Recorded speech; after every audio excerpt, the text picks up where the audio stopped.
کل صاحب، یہ تلمیذ احمد صاحب نے لندن سے یہ سوال پوچھا ہے۔ وہ کہتے ہیں کہ اگر کسی کے متعلق یہ علم ہو کہ اس کا ذریعہ معاش اسلامی اصولوں کے مطابق نہیں ہے یا کوئی شریفانہ ذریعہ آمد نہیں ہے، تو کیا اس سے مسجد کی تعمیر کے لیے چندہ لیا جا سکتا ہے؟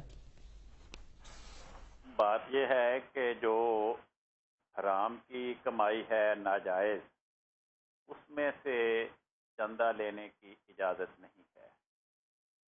مثلا ایک آدمی شراب کا کاروبار کرتا ہے یا سور کا کاروبار کرتا ہے، یا وہ جوا کھیلتا ہے، جوئے کھیلنے کا اس نے اڈا بنا رکھا ہے، یا کوئی بدکاری کا اڈا چلاتا ہے، اس قسم کی جو کمائیاں ہیں مال حرام، ان کی کمائی سے مسجد کی تعمیر کے لیے چندہ لینا جائز نہیں۔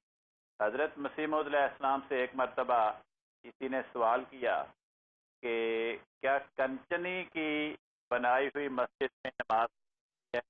آپ نے فرمایا کہ کنچنی کی بنوائی ہوئی مسجد میں نماز جائز